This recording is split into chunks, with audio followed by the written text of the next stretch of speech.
de votre écoute et de votre fidélité. Ce matin, on ouvre une page de politique israélienne sur Radio J, alors que les jours du gouvernement Netanyahou semblent compter. Paralysé.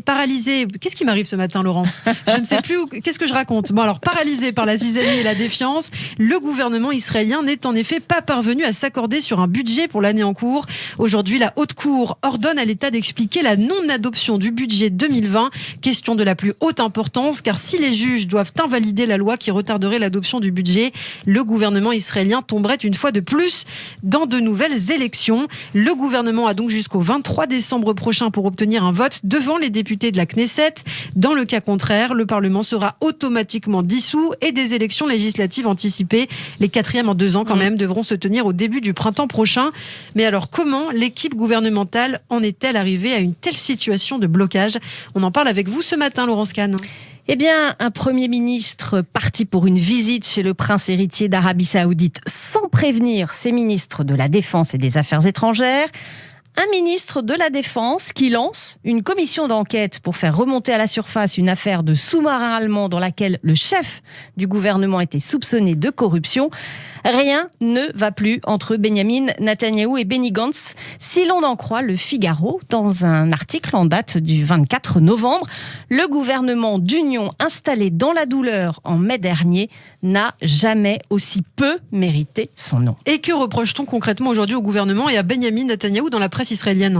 Eh bien, l'éditorialiste du Times of Israel, Aviv Rettig Gur, constate par exemple que le 35e gouvernement de l'État d'Israël n'a pas pu adopter le budget, a lutté pour élaborer des restrictions cohérentes en matière de coronavirus, a souvent échoué à faire appliquer celles qu'il avait réussi à approuver et n'a pas pu pourvoir les postes vitaux de la fonction publique, du chef de la police aux principaux responsables de la santé publique.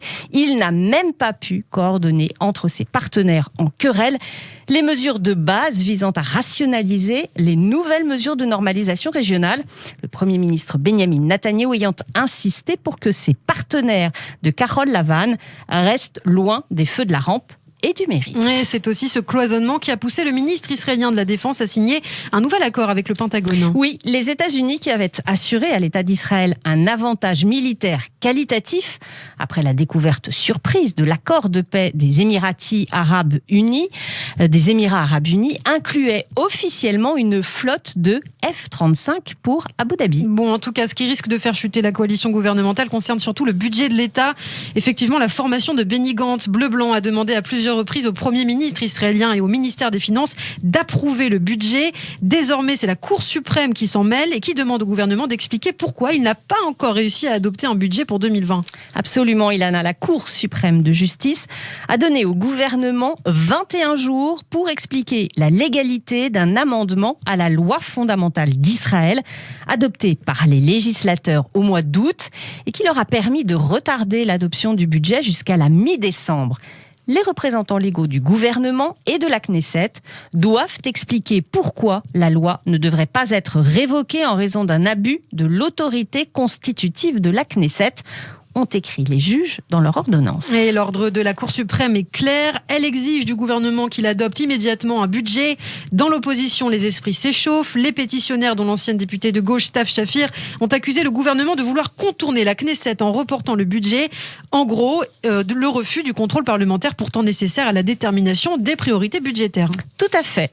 Mais il n'est pas certain que la Cour suprême puisse revendiquer le droit d'annuler la prolongation du mois d'août, car elle a été adoptée comme un amendement à la loi fondamentale à part entière. Mais la question n'est pas de savoir ce que la Cour va décider, explique encore notre éditorialiste du Times of Israel, mais plutôt que la Cour a élargi mardi dernier le panel qui examinera la requête à un nombre inhabituel de 9 juges et a ordonné à l'État de soumettre sa réponse à la requête avant le 15 décembre. Mais pourquoi prévoir une audience si spectaculaire, 9 juges quand même, alors que la décision finalement n'aura plus d'importance ? La réponse est simple, écrit encore Aviv Rettig Gur.